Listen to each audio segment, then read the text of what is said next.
Welcome back, guys. We're in Chinatown. I'm taking you guys to eat Kam Heng Bakery Coffee Shop. It's the best sponge cake in New York City, best milk tea in New York City, and we're gonna be talking about whether or not it's worth it to go to physical therapy school.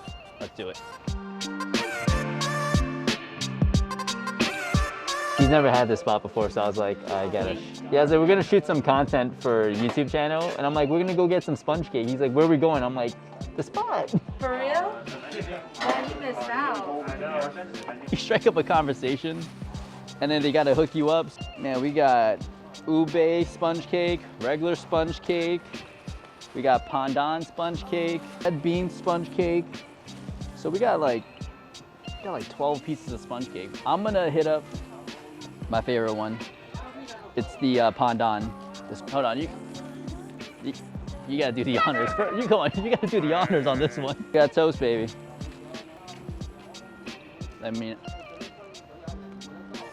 fire. So it's not only the best sponge cake, it's also the best milk tea. Ooh, just the right amount of sugar and a lot of half and half. So let's talk about, is it worth it to go to physical therapy school? The answer is gonna be, it depends. I think it depends because a certain type of personality or a certain type of drive is gonna make you very successful. Whereas, someone that might play by the rules too much might not be able to get where they want to go. So in order to be really successful as a physical therapist, I think you have to learn outside of the school system. The school does a really good job of teaching you the basic sciences, but it doesn't give you a higher understanding of biomechanics, a higher understanding of like strength and conditioning, and just a higher understanding of things like sales, marketing, and being a people person, for lack of better words, but understanding how to communicate with people. All of those things are very, very important. And I don't think you get a really good mastery of it while you're in school. And if you're someone that doesn't do a lot of learning outside of school, you're gonna fall behind. You're gonna end up with a job you don't really like. You're gonna have skills that don't meet the demands of the patients that you're seeing. And it's easy to get overwhelmed and get stuck doing the same thing for the next 5, 10, 15, 20 years of your career. I think where people really thrive as a physical therapist is when you start to attend more courses, when you start to get more mentorships, when you start to talk with other really high-performing physical therapists, getting an understanding of how they're successful and almost replicating it and giving your own twist to it. So for me personally, I found out within the first year of physical therapy school that I kind of capped out, meaning the treatments weren't what I was thinking.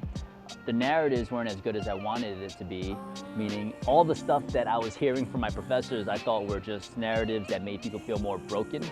So it kind of gets to a point slowly where you gotta learn from a different source in order to get a different outcome. And that's where I think it's really, really impactful to have that personality that's a little bit more outgoing or wanting to learn at a higher level. So I'm gonna crush this ube sponge cake, and then we're gonna go on a walk, and we're just gonna talk a little bit more about, when certain opportunities might be more worth it opposed to the others. And these are gonna have to do with like things like finances, location, job opportunities. So we'll break that down, but first, ube sponge cake. Purple, dude, this is fucking amazing.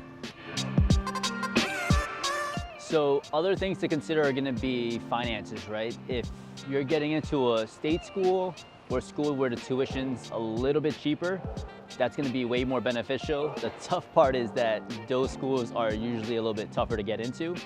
But there are certain schools where you're not gonna be coming out with like 150 to 200K in debt after you put in like rent, tuition, and all the other stuff that comes with attending grad school again. Last thing to really consider is going to be, can you work during the time you're in the program? And it sounds kind of crazy, but there are certain programs where there are weekend programs so that you can still get a job during the weekdays. And I think that's super, super beneficial if you can get a job as a trainer, a group fitness instructor, or something within the community of health and fitness. What that's gonna do is it's gonna give you a lot of networking opportunities. It's gonna give you some experience that you wouldn't get elsewhere, being able to command a room, getting out of your comfort zone, showing you how to communicate with multiple personalities. And it's some time in the trenches. You can do some of the things you're learning in school, some things you're learning outside of school, and implement it right then and there. And I think that's super, super beneficial. One thing that I didn't do while I was in school that I really regret was becoming a personal trainer. But those are two things that I would highly recommend if you're thinking about going to physical therapy school to consider. Appreciate you guys for watching. If there's anything that you want our team to talk about or discuss further, leave a comment below. But if you're enjoying our content, hit the subscribe and like button, and I'll see you guys next time.